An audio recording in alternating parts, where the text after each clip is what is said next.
우리는 이제 기도에 대한 마지막 세 번째 시간을 함께 나누고 있습니다. 팀 켈러라는 목사님은 우리가 기도할 때에 세상 만물을 바라보는, 만사를 바라보는 우리의 시선과 시각이 다시 설정되게 한다, 그렇게 얘기를 했습니다. 기도라는 것은 우리에게 새로운 시선, 시각을 열어줍니다. 어떤 그림을 그리든 그 배경에 하나님을 두기 때문에 그렇습니다. 우리는 우리의 기도를 통해서 우리 가운데 있는 우리의 필요, 또 우리의 두려움, 우리의 바라는 일, 우리의 관심사, 우리의 위기, 우리의 고통, 그리고 우리의 죄책감 같은 것들을 하나님께 털어놓을 때에 그런 요인들을 쳐다보는 시선이 달라지게 된다는 것이죠. 예를 들어서 우리가 산을 오르게 될 때에 꼭대기에 올라서서 뒤를 돌아보게 되면 지금까지 내가 생각했던 것과는 지금까지 생각했던 것과는 좀 다르게 우리가 보여질 때가 참 많습니다. 그래서 지금까지는 참 오래 걸어온 것 같은데 저 산 꼭대기에서 보면 지나간 길을 돌아보고 참 생각보다 좀 많이 왔네. 그러니까 생각과 우리의 판단은 많이 틀리다는 것이죠. 또 혹은 열심히 걸었는데 겨우 여기까지밖에 못 왔네. 이렇게 생각과 우리의 현실이 달라지는 그런 경우들이 참 많이 있습니다. 마찬가지로 우리가 기도를 통해 하나님 앞에 나가게 되면 내가 하나님 앞에, 하나님의 임재 앞에 서 있다는 것, 그리고 하나님 앞에 내가 걱정했던 모든 염려, 문제들이 그렇게 크지 않다는 것, 그리고 내가 생각했던 것보다 주님의 은혜와 사랑이 나를 훨씬 더 크고 놀랍게 감싸고 있다는 것을 깨닫게 되고, 정말 내가 가지고 온 두려움과 염려, 이 모든 문제들이 주님 앞에 눈 녹듯이 녹아내리게 되는 그런 경우들을 우리는 많이 보게 된다는 것이죠. 그러니까 여러분, 우리 모두가 다 문제를 가지고 있습니다. 다 어려움을 가지고 있죠. 저희 여기 서 있는 저도 그렇고. 그런데 우리가 이 모든 것들을 가지고 사실은 걱정하고 염려하지만 이것을 가지고 하나님 앞에 기도하러 나가고 그 주님의 임재 앞에 무릎을 꿇게 되면 내가 지금까지 보았던 이 문제에 대한 시각이 새로워진다는 것이지요. 전혀 다른 관점으로 세상 만물과 또 모든 만사를 보게 되는 새로운 시선이 열리게 된다는 것이죠. 이게 너무 크고 너무 문제가 힘들고 해결할 수 없고 너무 걱정거리고 큰 염려하고 그 죄책감으로 해결할 수 없었는데 이제 기도를 통해 하나님 앞에 나오게 될 때 하나님의 시각으로 그것을 보면 하나님께서 우리가 생각하는 것보다는 훨씬 더 크고 놀라운 은혜의 손길로 우리를 붙들고 계시고, 그리고 그 전능하신 하나님 앞에는 우리가 가지고 온 문제와 염려, 걱정거리들은 참 아무것도 아니라는 새로운 시각을 갖게 되어 그 모든 것들이 주님 앞에 녹아져 내리는 경우를 보게 된다는 겁니다. 이제 시편 73편에 보면 우리의 기도가 우리의 모든 시선을 바꾸는 신뢰를 만날 수가 있습니다. 시편 73편 1절에 보니까요, 하나님이 참으로 이스라엘 중 마음이 정결한 자에게 선을 행하시나 나는 거의 넘어질 뻔하였고 나의 걸음이 미끄러질 뻔하였으니 이는 내가 악인의 형통함을 보고 오만한 자를 질투하였음이로다. 그들은 죽을 때에도 고통이 없고 그 힘이 강건하며 사람들이 당하는 고난이 그들에게는 없고 사람들이 당하는 재앙도 그들에게는 없나니 라고 이 저자는 상당히 탄식하고 있습니다. 그러니까 남들을 학대하고 착취하고 정말 나쁜 짓 하며 살면서도 아무런 형벌을 치르지 않는 그런 악인들의 모습을 보고 이 저자는 질투가 나는 것이죠. 정말 원망이 가득합니다. 자신은 하나님 뜻대로 살고 하나님 섬기느라고 온갖 어려움에 시달리는데 저들은 악한 삶을 살면서도 여전히 번성하며 형통한 듯이 보이는 것입니다. 자, 그렇다면 과연 내가 하나님 섬기는 게 무슨 의미가 있느냐? 이게 진짜 과연 유익한 일이냐? 그는 이렇게 고백합니다. 13절에 보니까 내가 내 마음을 깨끗하게 하며 내 손을 씻어 무죄하다 한 것이 실로 헛되도다. 나는 종일 재난을 당하며 아침마다 징벌을 받았도다. 이렇게 지금 자신은 느끼고 있는 겁니다. 악인은 저렇게 착취하고 나쁜 짓하고 죄짓고 사는데도 정말 전혀 어려움이 없습니다. 형통합니다. 더 잘 됩니다. 더 부자가 됩니다. 더 돈을 잘 법니다. 그리고 전혀 질병에도 걸리지 않습니다. 근데 자기는 이거 하나님 잘 섬긴다고 순종하고 헌신했는데 오히려 자신에게는 징벌이 찾아오고 어려움이 오고 고난이 닥치고 가난이 찾아오게 되는 이런 일들을 보게 되고, 나 정말 이거 예수 믿는 게 이게 의미가 있나? 이런 회의와 원망에 그는 생각을 멈출 수가 없었던 것이죠. 그러나 저자는 여기서 끝나지 않습니다. 17절에 보니까요, 이렇게 고백합니다. 하나님의 성소에 들어갈 때에야 그들의 종말을 내가 깨달았나이다. 이렇게 고백합니다. 여기서 하나님의 성소에 들어간다라는 이 말을 우리는 기도한다라는 말로 해석해도 무방할 것입니다. 내가 하나님께 기도할 때에야 그들의 종말을 내가 깨달았나이다. 이렇게 번역해도 전혀 문제가 없다는 것이죠. 그러니까 결국 기도를 통해서 하나님 앞에 나아가니까 하나님께서 인간의 삶과 역사를 송두리째 휘어잡고 움직여 가신다는 사실을 발견하게 되는 겁니다. 그리고 결국 죄악은 이 세상에서도 반드시 그 실체가 드러날 뿐만 아니라 마지막 하나님의 심판을 결코 견딜 수 없다는 것, 그 하나님의 심판대 앞에서 하나님의 엄중한 진노와 심판을 면치 못한다는 것을 비로소 깨닫게 된 것이죠. 그래서 20절에 보니까 결론적으로 이렇게 말합니다. 주여, 사람이 깬 후에는 꿈을 무시함같이 주께서 깨신 후에는 그들의 형상을 멸하시리이다. 이렇게 말합니다. 그러니까 기도는 나쁜 꿈에서 깨어서 현실로 돌아오는 것과 비슷합니다. 지금까지 시편 기자가 악몽에 시달렸죠. 어떻게 저 악한 사람이 형통하나? 악한 사람이 벌도 받지 않고, 악한 사람이 병도 안 들고, 악한 사람이 부자가 되고, 악한 사람이 저렇게 형통하나? 악한 사람이 저렇게 자식도 잘 되나? 이게 악몽입니다. 그런데 하나님의 성소에 들어갔을 때, 즉 하나님 앞에 기도하러 나왔을 때에 그가 이 모든 나쁜 꿈에서 깨어 진짜 현실로 돌아오게 된 것이죠. 그래서 그렇게 염려하고 걱정하던 것, 문제로 인해 상처받고 아파하던 것, 잠 못 들게 만드는 모든 걱정거리가 나중에 그 악몽에서 깨어보니까 현실은 아무것도 아닙니다. 여전히 하나님이 세상을 통치하고 계십니다. 악한 자를 심판하시고 그 하나님의 심판대에서 그 악이 드러나지 아니하고 그냥 지나갈 것이 하나도 없다는 것을 비로소 현실 가운데서 깨닫게 된 것처럼 우리의 기도가, 우리의 문제가, 어려움이, 염려가 때로는 이게 너무 큰 것 같고, 이건 도저히 내가 헤어나올 수 없는 문제 같고, 또 이것은 정말 인간의 방법과 어떤 수단으로 이 문제를 해결할 수 없을 것 같은 이 어려움, 그리고 내가 지은 죄책감, 이것에서 벗어나지 못하는 이 괴로움 때문에 힘들고 어려운 악몽에 있었는데, 내가 이 모든 것을 기도의 제목으로 삼아 하나님 앞에 가지고 나온 그 순간, 이 기도를 통해서 악몽이 깨어서 현실로 돌아온 것처럼 정말 우리가 가지고 있던 이 염려와 걱정과 문제가 하나님 존전에서는 아무것도 아닌 것이 된다는 것을 비로소 깨닫게 되는 것이죠. 이게 바로 기도의 능력이라는 것입니다. 우리가 기도할 때에 우리의 시선이 바뀝니다. 시각이 바뀐다는 사실이죠. 그래서 우리의 모든 문제를 하나님이라는 배경으로 보게 되는 것입니다. 그렇게 되면 여러분, 우리의 문제는, 우리의 가진 염려는, 우리의 걱정은 사실 하나님 앞에서는 아무것도 아니잖아요. 하나님보다 더 큰 문제가 어디 있습니까?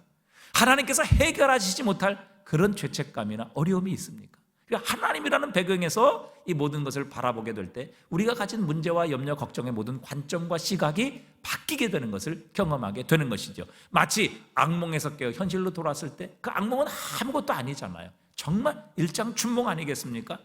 그것처럼 우리가 지금 걱정하고 염려하고 정말 좌절했던 이 모든 문제, 이것을 기도의 제목을 삼아 하나님 앞으로 존전을 가지고 나왔을 때 하나님이라는 배경에서 이 내가 가지고 온 기도의 제목, 문제 염려를 보았을 때 이것은 아무것도 아닌 것처럼 그 하나님의 존전에서 녹아질 수밖에 없다는 것이죠.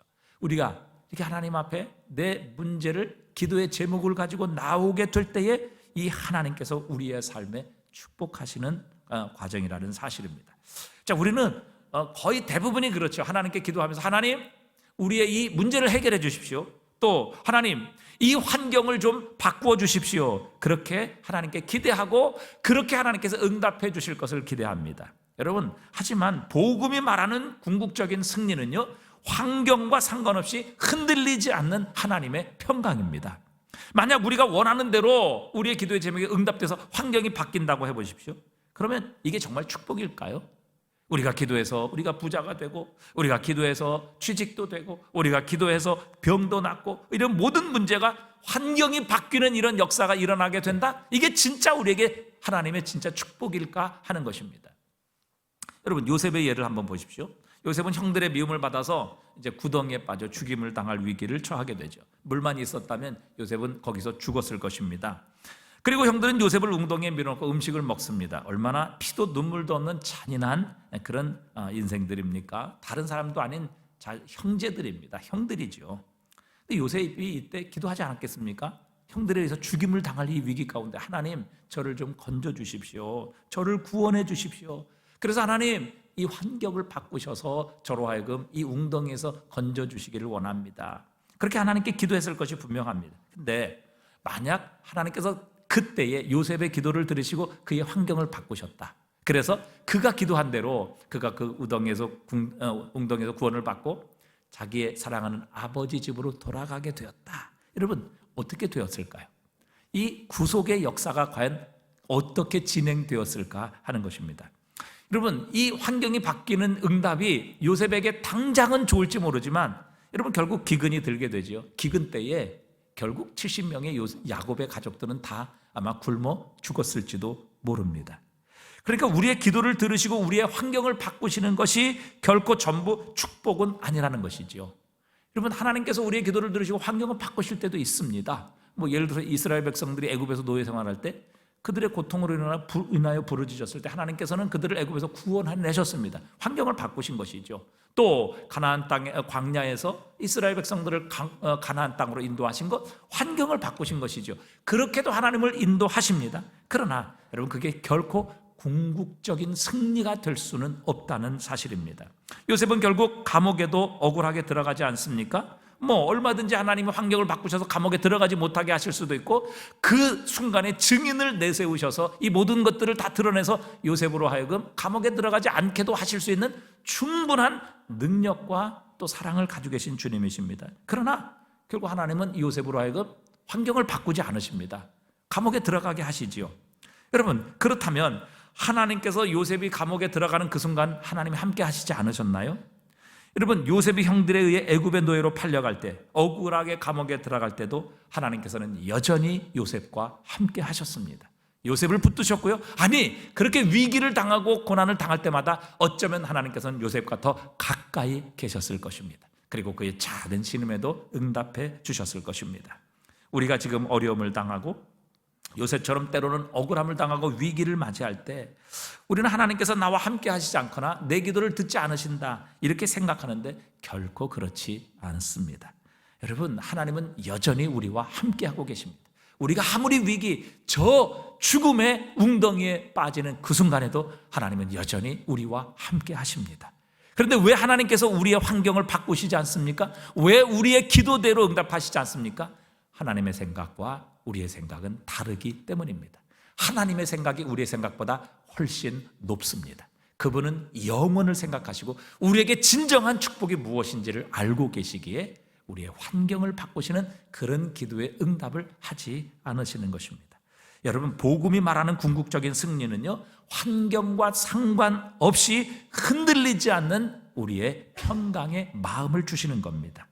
여러분, 복음은 우리의 형편에 대해 언급하지 않습니다. 괴롭고 복잡한 문제에 대해 말씀하지 않습니다. 내가 두려워하는 일들이 과연 나에게 닥칠지 닥치지 않을지 이런 그런 것에 대해서는 우리는 전혀 알 수가 없습니다. 바울은요, 내가 두려워하는 일이 생기지 않는다고 장담하는 대신 그런 일이 생기든 생기지 않든 하나님께서 나를 지켜주시리라, 그렇게 분명히 확신하고 있는 것입니다. 여러분, 환경이 해결되고 문제가 해결되면 그게 진짜 축복이겠느냐 하는 것입니다. 여러분, 그게 아무리 해결되고 그것이 아무리 바뀐다 할지라도 여러분, 내 마음과 생각이 지켜지지 않으면 그건 아무 의미가 없는 것입니다. 자, 바울을 보십시오. 우리가 잘 아는 빌립보 감옥 억울하게 들어갑니다. 매맞습니다.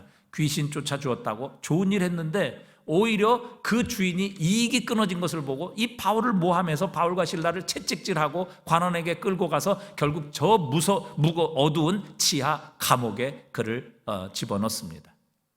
양손에 수갑을 채우고 죄수들 군사들과 함께 있게 만들었고, 또 목에 발에 다 수갑을 채워서 전혀 움직이지 못하고 꼼짝하지 못하는 그런 중죄수로 이 바울은 빌립보 감옥에 들어가게 된 것입니다.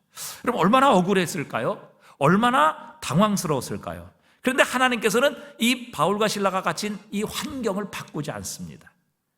이 억울하게 감옥에 갇혀있는 이 두려움 속에 있는 두려움 가운데 있었던 이 바울과 실라가 그 어두움의 지하 감옥에서 했던 것은 원망과 불평, 두려움이 아니었습니다. 불만을 가지고 왜 하나님 나를 이런 곳에, 왜 하나님 이렇게 억울하게 나를 이곳에 집어넣으셨냐고 하나님을 향해 원망하고 불평하지 않았습니다. 이런 끔찍한 환경 속에서 바울과 실라가 한 것은 하나님을 찬양하고 하나님께 기도했던 것입니다. 여러분, 하나님께서 그들의 마음과 생각을 여러 두려움, 공포 가운데, 그리고 억울함과 두려움으로부터, 분노로부터 이들의 마음과 생각을 지켜주셨기 때문에 가능했던 겁니다. 여러분, 이 감옥 속에서도 하나님께서 지켜주신 그들의 마음과 생각으로 인하여 그 환경이 그들을 결코 침몰시키지 못했던 것이죠. 이 억울하고 두려운 환경 속에서도 하나님께서 지키신 그 마음과 생각을 통해 그들은 하나님을 찬양하고 그것에서 기도할 수 있었고, 그것을 통해서 그들은 결국 이 환경을 극복하고 승리하게 하시는 하나님의 궁극적인 승리를 맛보게 하신 것입니다. 그래서 여러분, 우리에게 정말 중요한 것은 우리의 마음과 생각입니다. 잠언 4장 23절에 보니까요, 우리 한번 읽어보겠습니다. 무릇 지킬 만한 것 중에 더욱 무엇을 지키라? 내 마음을 지키라. 생명의 근원이 이에서 나면이라 말씀하셨어요. 다른 모든 것 지키는 것보다 내 마음을 지켜야 된다. 왜? 마음이 무너지면 끝장이다. 아무리 환경 좋아도 마음이 무너지면 끝이다, 그 말이죠. 왜? 생명이 그로부터 나오기 때문에. 자, 잠언 16장 32절에도 보니까요, 자, 노하기를 더디하는 자는 용사보다 낫고 자기의 무엇을 다스리는 자? 마음을 다스리는 자는 성을 빼앗는 자보다 나으니라. 성 아무리 빼앗으면 뭐예요? 마음을 다스리지 못하면요, 결국 뭐예요? 그 빼앗은 성도 잃어버리게 되는 것이죠. 그래서 마음이 무너지면요, 아무리 나의 환경이 좋을지라도 그것은 아무 의미가 없습니다. 여러분, 극단적인 선택을 하시는 분 보십시오. 환경이 정말 어려워서 그렇습니까? 여러분, 그것보다 어려운 환경 가진 사람은요, 세상에 훨씬 더 많아요. 근데 왜 그런 극단적인 선택합니까? 그건 마음이 무너지기 때문에 그러는 겁니다. 지난주에도 말씀드린 것처럼 여러분, 현대의 정몽원 회장, 삼성 이건희 딸, 막내딸, 여러분, 환경이 어려워서 그렇습니까? 돈이 없어서 그래요? 정말 너무 한꺼번에 가난해지고 살 길이 막막해서 극단적인 선택을 합니까? 그렇지 않아요. 그들은 우리가 지금 대한민국에서 가진 모든 부의 사실은 최상위에 있는 사람입니다. 그런데요, 마음이 무너지니까 그 환경이 무슨 의미가 있어요? 아무런 능력이 없는 겁니다. 그래서 여러분, 지금 우리가 가지고 있는 문제도 마찬가지예요. 여러분, 우리의 마음과 생각을 지킬 수 있다면 우리가 가진 문제, 어려움, 염려 넉넉히 극복할 수 있습니다.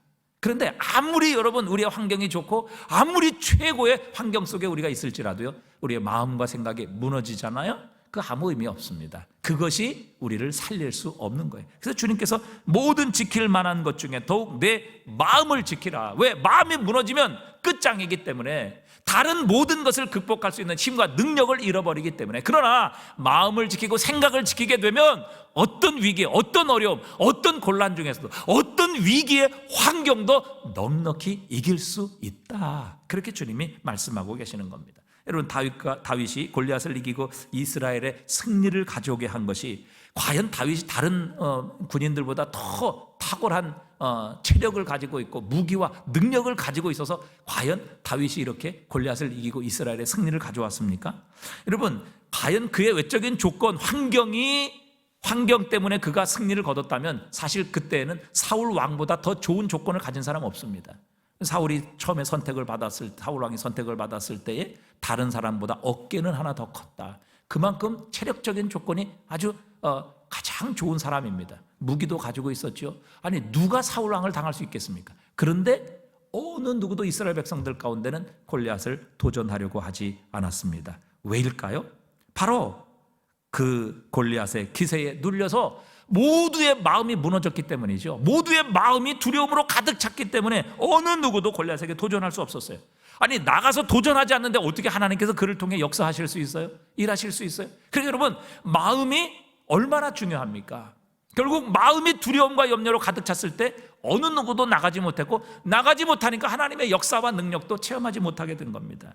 그러나 다윗에게는 하나님께서 믿음을 주셨고요, 그 믿음을 가진 그 마음은 골리앗을 두려워하지 않았어요. 다윗이 두려워했다는 것은 오직 한 분, 하나님뿐이 없었어요. 하나님 한 분만 두려워하니까 다른 모든 사람들은 더 이상 두려워할 대상이 되지 않았던 것입니다.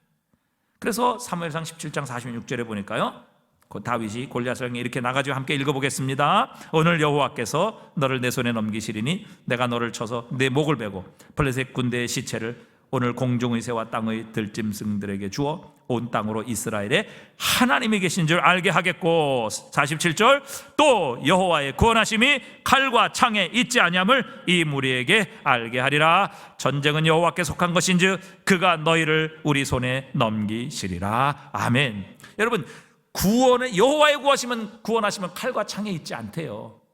환경과 조건에 하나님의 능력과 구원이 있지 않는 겁니다. 우리의 마음이 하나님을 향한 믿음으로 가득 채워지면, 여러분, 골리앗 다윗과 같이 가장 나이가 적고 아무 무기도 없으며 가장 외적인 조건으로는 열악한 다윗을 통해서도 하나님은 역사하시는 거예요.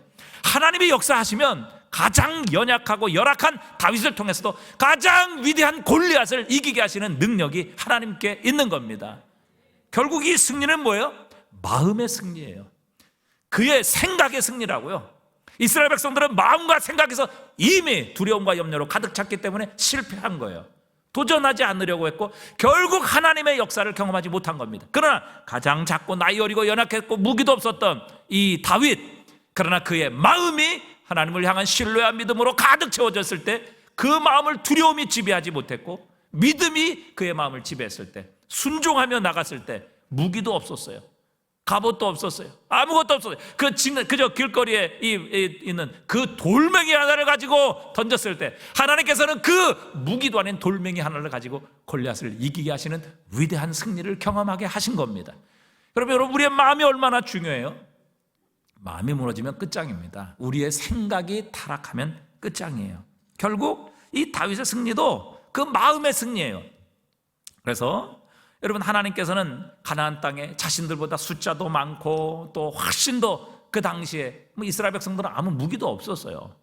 그런데 이 당시에 가나안 문화는 철기 문화예요. 청동기 질서를 지나서 철기 문화에 가장 발달된 무기를 가지고 있었던 그런 강대한 적들을 앞에 놓고, 여러분, 이 여호수아가 얼마나 두려웠겠어요.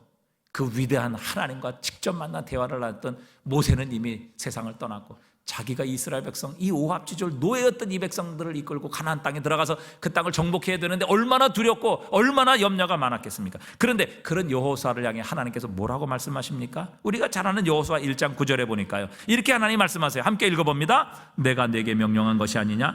강하고 담대하라. 두려워하지 말며 놀라지 말라. 내가 어디로 가든지 네 하나님 여호와가 너와 함께 하느니라 하시니라. 아멘. 여러분, 하나님께서 뭐라고 말씀하세요? 강하고 담대하라. 두려워하지 말고 놀라지 말라. 이거 어디에다가 대고 말씀하시는 거예요? 어디에다가 대고 말씀하시는 거예요? 이 여호수아의 마음이에요. 여호수아의 생각이에요. 여러분, 아무리 100만 1000만 군사를 주면 뭐합니까? 아무리 최첨단 무기를 주면 뭐해요? 그의 마음이 강하고 담대하고 두려워하지 않고 놀라지 않는 이 마음이 아니라 두려움과 염려, 또 주저하는 마음, 그리고 저들을 향해 정말 이길 수 없다는 부정적인 마음으로 여호수아가 채워져 있다면요, 아무리 최첨단 무기와 수많은 군사가 있을지라도 이 전쟁은 이미 실패하게 된 겁니다. 그래서 하나님께서는 이 여호수아를 격려하실 때요, 새로운 무기를 주시는 게 아니에요. 어떤 기적적인 사건을 하나님께서 보여주시지 않아요. 좋은 환경, 아무리 좋은 무기를 주신다 할지라도 그의 마음이, 생각이 낙심해 있다면 어떤 무기도 좋은 환경도 소용이 없는 겁니다. 그래서 하나님께서는 여호수아를 향해, 염려하고 두려워하는, 불안해하는 여호수아를 향해 주님께서 강하고 담대하라. 두려워하지 말며 놀라지 말라. 내가 어디로 가든지 내 하나님 여호와께서 너와 함께 하느니라. 그의 마음을 강하고 담대하게 만들어 주시는 겁니다. 여러분, 지금 우리가 가지고 있는 문제도 마찬가지입니다. 여기 문제 없는 사람이 어디 있어요? 우리는 모두 다 이 문제의 배낭을 다 짊어지고 다닙니다. 때로는 그것이 큰 것, 무거운 것, 힘든 것, 어려운 것일 수 있어요.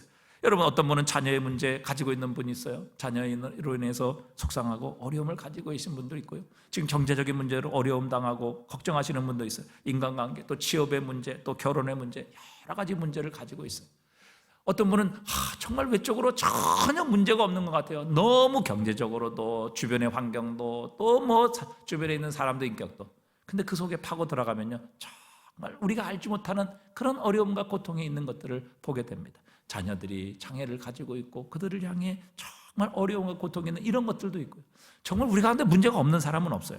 그런데 여러분, 중요한 것은 이 모든 문제들은요, 우리의 마음과 생각이 강하고 담대하게 준비되어 있다면, 하나님의 평강이 우리의 마음을 주장하고 있다면 여러분, 어떤 문제도 해결할 수 있습니다. 넉넉히 극복할 수 있어요. 그러나 여러분, 우리의 마음이 염려, 걱정, 두려움 이런 것들로 가득 차 있으면요, 아무리 좋은 환경도 결코 축복이 될 수 없는 겁니다. 그래서 골로새서 3장 15절에도 그리스도의 평강이 너희 마음을 주장하게 하라 말씀하셨어요. 주님의 평강이 우리의 마음을 주장하게 하라. 여러분, 주님의 평강이 우리의 마음과 생각을 지킬 때 바로 이런 일이 일어나게 된다고 하십니다. 그래서 여러분, 초대교회 성도들은 여러분, 예수 믿고 예수 믿는다는 이 한 가지 사실 때문에 여러분, 화형을 당하는 일도 있었어요. 동물들에게, 그 원형 경기장에서 동물들에게 찢겨 죽임을 당하는 이런 일들도 있었어요. 그러나 그곳에서 그들은 찬양하며 감사하며 하나님께 영광을 돌리며 육체의 종말을, 죽음을 맞이했어요. 어떻게 이룰 수 있습니까? 하나님께서요, 우리의 마음과 생각을 지키시면요, 그런 어떤 환경도 넉넉히 이기게 하시는 궁극적인 승리가 우리에게 찾아오게 하신다는 사실입니다. 우리가 하나님께 기도하면 하나님께서 우리의 마음과 생각을 지켜주시리라 약속하십니다. 우리의 문제들이 우리의 마음속까지 침투하지 못하도록 막아주시며, 이런 문제들 속, 염려 속에서도 우리의 마음과 생각이 평강하도록 지켜주시는 이 놀라운 은혜가 우리에게 주어진다는 것이죠. 이건요, 기도하면 우리의 기분이 좋아진다 이런 말이 아니에요. 여러분, 심리학자들도 문제가 생기면요, 명상해 보십시오, 기도해 보십시오 이렇게 권면합니다. 그러나 여러분, 기독교는 자기 암시가 아닙니다. 또 기도하는 동안 문제에서 놓여 잠시나마 한숨을 돌릴 수 있을 것입니다, 이런 뜻도 아닙니다. 그뿐 아니라 하나님과 그리스도에 대한 생각으로 우리의 마음을 꽉 채우면 다른 문제는 저절로 잊혀지게 될 것입니다, 이런 뜻도 아니죠. 여러분, 그러면 그 생각을 잃어버리게 되면 우리의 염려와 걱정은 결코 해결되지 않는 것이죠. 이런 심리학적으로 좋은 방법일지라도 기독교와는 아무 상관이 없는 것입니다. 여러분, 오늘 주님께서 우리에게 말씀하시는 것, 아무것도 염려하지 말고 다만 모든 일에 기도와 간구로 너희 구할 것을 감사함으로 하나님께 아뢰라. 그리하면 모든 지각에 뛰어난 하나님의 평강이 그리스도 예수 안에서 너희 마음과 생각을 지키시리라. 여러분, 이것은 하나님께서 하시는 겁니다. 우리가 할 수 있는 것 아니고 우리가 만드는 것도 아니에요. 우리가 그렇게 하나님께 순종하여 기도하면, 이 문제를 기도의 제목으로 가지고 하나님께 나오면 하나님께서 역사하시고 하나님께서 우리의 마음과 생각을 지키셔서 이 하나님이신 평강을 빼앗기지 않게 하시리라. 그리고 이 환경과 내 주변의 상황으로부터 우리를 침범하고 우리를 이 침몰시키려고 하는 이 모든 염려와 걱정, 두려움, 죄책감으로부터 하나님이 우리를 지켜주시리라 이렇게 말씀하십니다. 여러분, 여기서 하나님의 그리스도 예수 안에서 하나님 너희 마음과 생각을 지키시리라 말씀하셨어요. 지키신다. 이 지키신다는 표현은요, 하나님께서 이렇게 막아주신다는 거예요. 수호해 주신다는 거예요. 자, 시편 80편에 보면요, 하나님께서 이스라엘을 어떻게 대하셨는가에 대한 묘사가 나옵니다. 시편 80편 8절에 보니까요, 주께서 한 포도나무를 애굽에서 가져다가 민족들을 쫓아내시고 그것을 심으셨나이다. 주께서 그 앞서 가꾸셨으므로 그 뿌리가 깊이 박혀서 땅에 가득하며 그 그늘이 산을 가리고 그 가지는 하나님의 백향목 같으며 그 가지가 바닥까지 뻗고 넝쿨이 강까지 미쳤거늘 주께서 어찌하여 그 담을 허시사 길을 지나가는 모든 이들이 그것을 따게 하셨나이까? 숲속에 멧돼지들이 상해하며 들짐승들이 먹나이다. 만군의 하나님이여 구하옵나니 돌아오소서. 하늘에서 굽어보시고 이 포도나무를 돌보소서. 주의 오른손으로 심으신 줄기여 주를 위하여 힘있게 하신 가지니이다. 여러분, 이 포도나무는 이스라엘을 가리키는 것이죠. 그러니까 하나님께서 애굽의 포도나무를 뽑아서 그것을 가나안 땅 이스라엘에 심으셨다는 겁니다. 하나님께서 앞서 그것을 돌보셨다는 것이죠. 그래서 그것에 걸음을 주시고 또 그것을 지키시고 보호하시고 그 포도나무에 울타리를 치신 겁니다. 그래서 이 포도나무가요, 깊이 뿌리를 내렸고요, 그 포도나무가 얼마나 자라는가 하면 백향목처럼 자랐다. 얼마나 높이 자라는 겁니다. 여러분, 포도나무는 그렇게 크지 않아요. 그러나 백향목처럼 자랐다는 것은 얼마나 그 포도나무가 번성하게 되었느냐. 그 포도나무 가지가 강에 이르고 바닥까지 이르렀다. 하나님께서 그 포도나무를 심으시고 보호하시고 지키시고 또 그것을 울타리를 두르셨기 때문에 결국 이 포도나무가 이렇게 번성하게 된 거예요. 근데 신명기 32장 15절에 보니까요, 여수론이 기름짐의 발로 찼도다. 여수론은 이스라엘을 가리키는 거거든요. 기름짐의 발로 찼도다. 내가 살찌고 비대하고 윤택하며 자기를 지신 하나님을 버리고 자기를 구원하신 반석을 없인 여겼도다. 그러니까 그들이 고기 먹고 풍성하고 부자 되고 잘 되니까 뭐예요? 하나님 버린 거예요. 하나님을 하나님으로 취급하지 않은 거예요. 자신을 위하여 우상도 섬기고요, 하나님의 은혜는 전혀 잊어버리고 하나님을 업신여겨버린 거죠. 그랬더니 하나님께서 그들을 어떻게 대하십니까? 여기 보니까 시편 80점 12절이니까 주께서 어찌하여 그 담을 허시사 그랬어요. 지금까지 이 포도나무가 번성하게 됐던 건요, 하나님께서 그 포도나무 주위에 담을 치셨기 때문이에요. 울타리를 치셨기 때문에 여러분 악한 것들이 지나가지도 악한 것들이 손대지도 못했고 또 뭐 주변에 있는 들짐승이 만지지도 못했단 말이죠. 그런데 이스라엘 백성들이 죄를 범하시니까요, 하나님께서 이 담을 뭐예요? 헐어버리시는 거예요. 그 이스라엘을 둘러졌던 울타리를 하나님께서 제거해 버리신 거예요. 그러니까 어떻게 됩니까? 지나가는 이들이 그 포도를 따먹는 거예요. 그리고 멧돼지가 와서 그 포도나무를 상하게 만드는 거예요. 가지를 뜯어먹고, 그 다음에 들짐승이 와서 그 정성껏 길렀던 포도나무의 포도 열매를 다 따가는 거예요. 나무가 꺾이지요, 황폐해지죠. 여러분 이게 이스라엘 백성들에게 실제로 일어난 일이라고요. 이스라엘 보십시오. 하나님께서 그들이 하나님 배부르자 그들이 기름지자 하나님을 발로 차버려요. 그러니까 하나님께서 그 울타리를 거두시고 담을 치워버리시니까 애굽이 와서 이스라엘을 침범해요. 아수르가 와서 멸망시켜요. 바벨론이 와서 이스라엘 백성 멸망시켜요. 가진 모든 소유 다 빼앗아가요. 그 다음에 포로로 잡아가요. 그 다음에 그 땅 다 헐어버리고요, 성전도 다 헐어버리고요, 그들의 모든 집도 다 헐어버려요. 아무것도 남지 않아요. 황폐하게 돼버렸다는 거예요. 아니 처음부터 이랬습니까? 그렇지 않아요.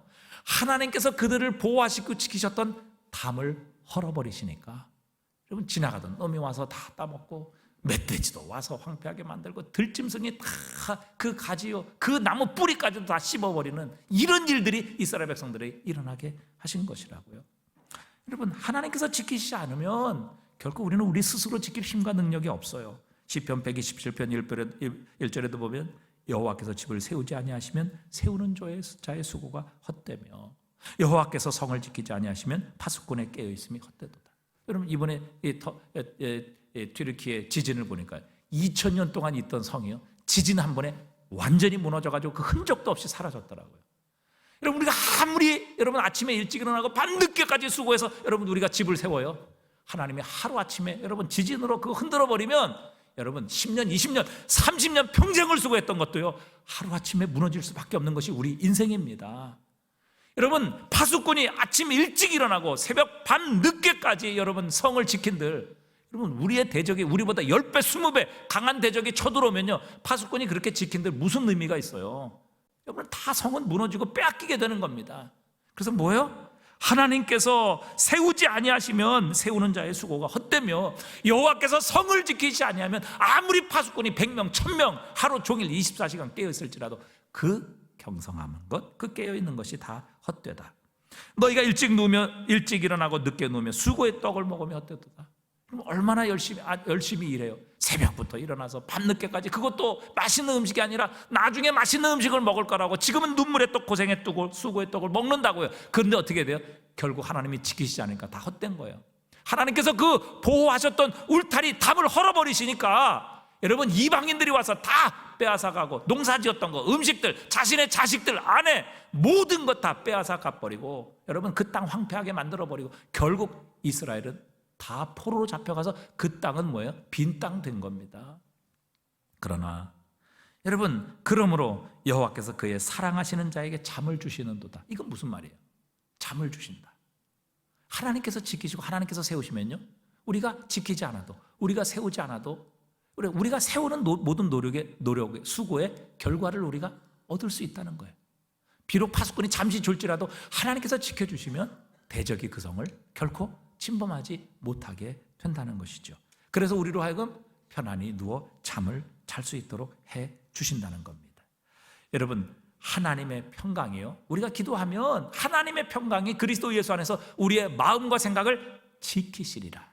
마치 이스라엘 백성들을 하나님께서 가나안 땅에서 지키셔서 그들이 풍성하고 그들의 포도가 저 백향목까지 높아지며 그들의 가지가 저 바다와 저 강까지 미치는 이 풍성한 포도나무가 되게 하셨던 것처럼 여러분 하나님께서 우리의 인생의 성체와 성벽을 돌면서 순찰하게 된다면 여러분 그 성 안에 살고 있는 우리의 마음과 생각이 여러분 얼마든지 보호받고 지켜줄 수 있다는 겁니다.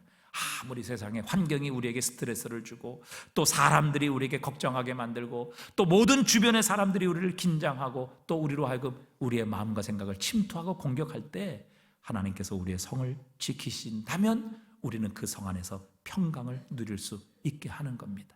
하나님께서 이 일을 해주시는 것이죠. 우리가 하는 것도 아니고 우리에게 기도가 하는 것도 아니에요. 심리적인 기제가 하는 것도 아닙니다. 하나님께 구할 것을 아뢰면 하나님께서 이 일을 하시고 우리의 마음과 생각을 그분의 평강으로 지켜주시겠다 약속해 주셨어요. 여러분 하나님께서 하시는 겁니다. 우리가 하나님 앞에 어떤 것도 염려하지 말고 다만 모든 일에 기도와 간구로 우리 구할 것을 감사함으로 하나님께 아뢰라. 그리하면 이게 뭐 결과예요. 우리가 하나님의 말씀에 순종하여 환경과 조건과 사람들로 인하여 두려워하고 염려하고 낙심하는 것이 아니라 그 모든 것들을 기도의 제목으로 삼아 하나님의 존전으로 가지고 나갈 때 하나님께서 그리스도 예수 안에 있는 평강으로 우리의 마음과 생각을 지켜주셔서 어떤 환경의 침입, 어떤 주변과 사람들의 스트레스, 또 염려와 걱정 이런 것들로부터 하나님이 우리를 지키시고 보호하시면 어느 누구도 어떤 스트레스도 어떤 염려와 걱정도 우리의 마음과 생각을 침범할 수 없습니다. 그렇게 되면 여러분 우리의 마음과 생각이 건강하고 평강으로 지켜지면 우리의 환경과 조건이 얼마나 어렵고 얼마나 힘들고 얼마나 위기 가운데 있을지라도요 넉넉히 이기는 겁니다. 이게 복음이 주시는 궁극적인 승리예요. 그래서 하나님은 우리의 마음과 생각을 지키셔서 우리의 환경과 우리의 조건도 넉넉히 이기게 하시는 놀라운 승리를 우리에게 주시는 하나님이십니다. 그리고 여러분 그 하나님의 평강은 뭐예요? 모든 지각에 뛰어난 하나님의 평강이다. 영어 성경에 보면 우리의 이해를 뛰어넘는 하나님의 평강이다. 여러분 하나님이 우리에게 주시는 평강은요, 하나님이 우리를 지키시는 평강은요 우리의 이해를 초월하는 겁니다. 우리의 지식을 초월하고요 우리의 경험과 상상을 초월하는 평강을 우리에게 주신다. 이게 하나님의 놀라운 신비한 역사죠. 그러니까 우리가 하나님께 기도하고 하나님 앞으로 이 문제를 가지고 나가면 우리의 상상과 이해력을 초월하는 우리의 경험을 뛰어넘는 하나님의 평강을 하나님께서 우리에게 허락해 주실 것이다. 이렇게 약속하십니다. 제가 이제 새롭게 하소서를 우연히 시청을 하면서 여기에 하준 파파라는 이 유튜버를 간증을 보게 되었어요. 이 하준 파파라는 사람은 유아를 잘 이렇게 양육하는 아빠로서 130만 명의 팔로워를 가지고 있습니다. 엄청난 거죠. 130만 명. 이 유튜브만으로도 뭐 아마 엄청난 수익을 거둘 수 있는 사람입니다. 참 신실한 크리스찬이에요. 그런데 이 130만 명의 팔로워를 가지고 있는 이 하준 파파라는 이 제목이 있는 사람이 그 아들이 둘이 있었는데 둘째 아들 이준이라는 아들이 6개월 만에 심장마비로 아버지 곁을 세상을 떠납니다. 그러나 어떤 그 아버지의 지각, 이해, 상상을 초월하는 하나님의 평강이 그의 마음을 지켜주셨는지 우리 한번 잠시 동영상을 통해서 시청하시도록 하겠습니다. 네, 좀 아픈 얘기를 좀 나눠볼까 하는데 네. 그 이준이 탄생을 보면서 네. 저는 하준이도 너무 예쁘고 이준이도 너무나 정말 예쁜 아이라서 이렇게 늘 팔로우를 하고 있었어요. 근데 어느 날 이렇게 사진이 잘 안 오르다가 예. 이준이의 영정 사진을 이렇게 접하게 된 거예요. 갑자기.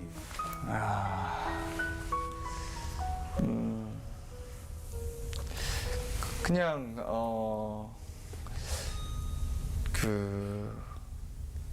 갑자기 낮에 심장이 멈췄어요. 그냥 그래서 심장 갑자기요? 마비가 와서 네. 이준이 이야기하는 건 쉽진 않은데 그럼요. 예. 저한테 얼마나 이쁜 아들이잖아요. 그럼요. 근데 이제 비명을 지르고 다녔어요. 그러니까 근데 그때 이제 하나님이 저한테 이제 하나를 보여주시더라고요. 네. 뭐냐면 이제 환상인지는 잘 모르겠는데 네.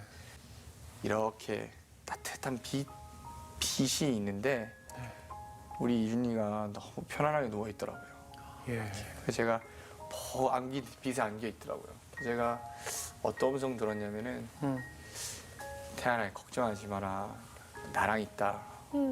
그렇게 말씀하신 것 같아서. 그래서 저는 다윗이 자식을 잃고 갑자기 벌떡 아무 일도 없었던 것처럼 일어나잖아요. 네.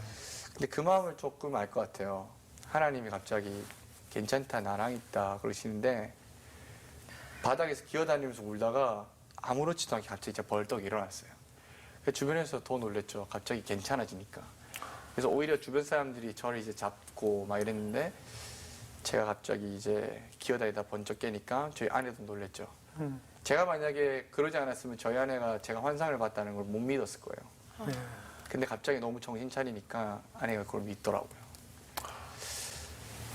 그리고 이제 이준이 이제 장례를 잘 치르고 네.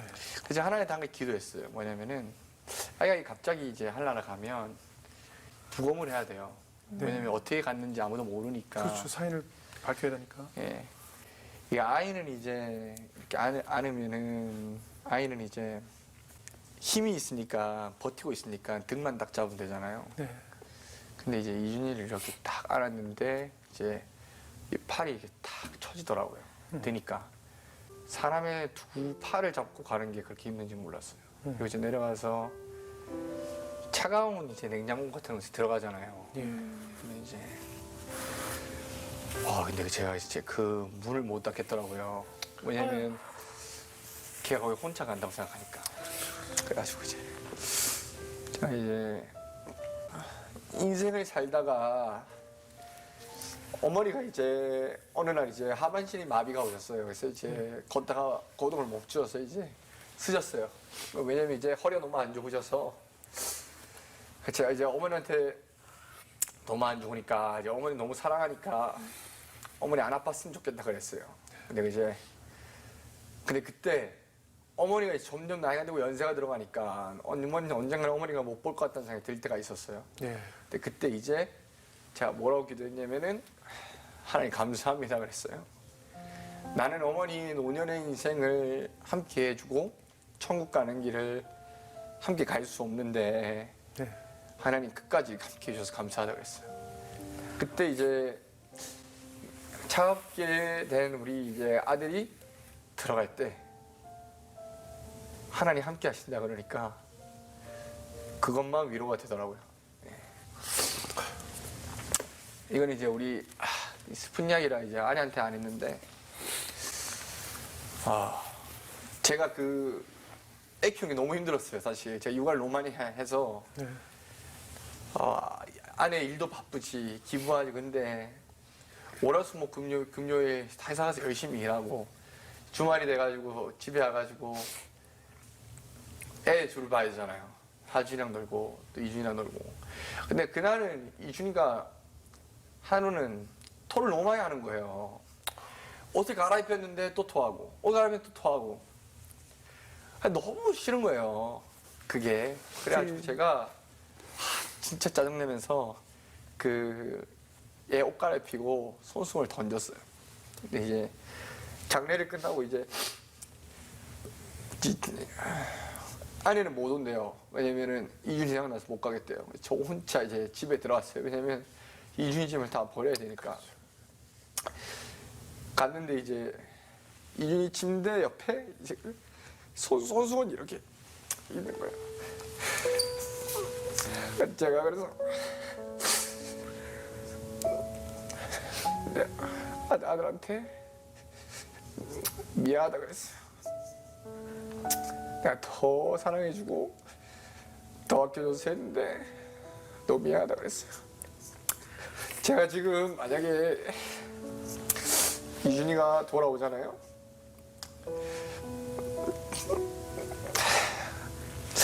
저 평생 손수건만 빨 수 있어요.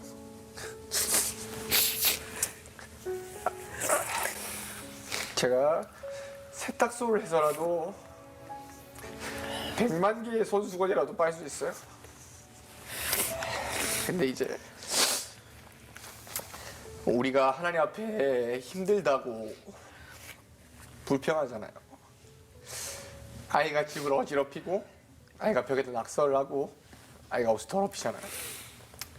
너무 힘드니까 이게 불평이 나오잖아요. 근데 그게 진짜 위장된 축복이더라고요.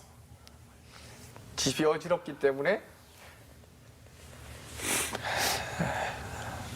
옷이 더럽혀지기 때문에 깨끗하게 집을 살고 싶은데 집이 더럽혀지기 때문에 우리가 그 행복을 누릴 수 있는 거예요. 우리가 가장 사랑하는 사람이 만들어 놨던 흔적이에요. 그 아이가 없으면 그게 없어요. 그게 있기 때문에 우리가 그 사랑을 경험하며 살 수 있는 거예요. 우리가 인생에서 6개월 된 이 아들의 시신을 안고 그 냉장고 지하실로 냉장고가 있는 지하실로 내려가는 아버지의 마음을 우리가 무엇으로 다 헤아릴 수 있겠습니까? 품에 안으면 자신에게 꼭 안겼던 그 아들인데 이미 생명을 잃어버려서 그 축 처진 팔을 안고 내려가야 하는 이 아버지의 마음, 무엇으로 다 헤아릴 수 있겠습니까? 결국 정말 그의 마음이 무너져서 땅바닥에서 주저앉고 통곡하며 또 기어다닐 수밖에 없었던 그런 절망적인 상황이 있었는데, 바로 그때 정말 지각에 뛰어난 하나님의 평강, 자신의 모든 상황, 환경을 넉넉히 이길 수 있는 이 하늘로부터 하나님께서 주시는 자신의 이해와 그리고 자신의 상상을 초월하는 하나님의 평강이 그의 마음과 생각을 지켜주셨습니다. 그래서 이제 이 이준 아빠는 새로운 삶을 시작하게 되었고, 지금은 1년에 약 3억씩 이렇게 어려운 아이들 또 정말 가난한 사람들을 돕는 이 일에 1년에 3억씩 이렇게 헌신을 하고 있는 사람이 되었고, 또 제가 얼마 전에 찾아보니까 이제 이준이가 떠난 이후에 그 동생 하나를 낳게 되었고, 지금은 이제 넷째까지 임신을 하게 되었다라는 소식을 접하게 되었습니다. 여러분, 하나님께서 오늘도 우리에게 말씀하십니다. 아무것도 염려하지 마라. 그리고 다만 모든 일에 너희 기도와 간구로 너희 구할 것을 감사함으로 하나님께 아뢰라. 그리하면 내가 이 모든 것들 너희에게 할 텐데, 그리스도 예수 안에 있는 하나님의 평강이 너희 지식을 초월하는, 지각을 초월하는, 이해를 초월하는 하나님의, 그리스도 예수 안에 있는 하나님의 평강이 너희 마음과 생각을 지켜주실 것이다. 그리고 기도를 통해서 이 놀라운 하나님의 능력과 은혜와 축복을 잃어버리지 말라. 우리에게 오늘도 권면하고 계십니다. 기도하는 자에게 우리의 생각과 상상 그리고 이해를 초월하는 이 놀라운 은혜를 주시는 하나님의 심임을 우리가 오늘도 잊지 말고, 기도로 우리를 초대하시는 하나님의 음성을 듣고 우리가 가진 세상의 모든 걱정, 염려, 두려움, 죄책감, 우리가 하나님 앞에 가지고 나올 때 그분의 임재 앞에 이 모든 것들 녹아지게 될 것이며, 그것들이 결코 우리의 마음과 생각을 침범하지 못하도록, 침투하지 못하도록 하나님께서 그분의 능력으로 울타리를 치시고 그분의 평강으로 우리의 마음을 지키셔서 우리의 마음, 우리의 생각이 하나님을 향한 사랑, 하나님을 향한 믿음, 그분을 향한 신뢰로 가득 채워져서 어떤 환경, 어떤 어려움, 어떤 위기, 어떤 실패의 인간관계도 넉넉히 이기게 하시는 우리의 마음과 생각이 되게 해 주실 것입니다. 이 하나님의 놀라운 은혜를 우리 모두 우리의 것으로 삼고 살아가는 우리 성도들 되실 수 있기를 주님의 이름으로 축복합니다.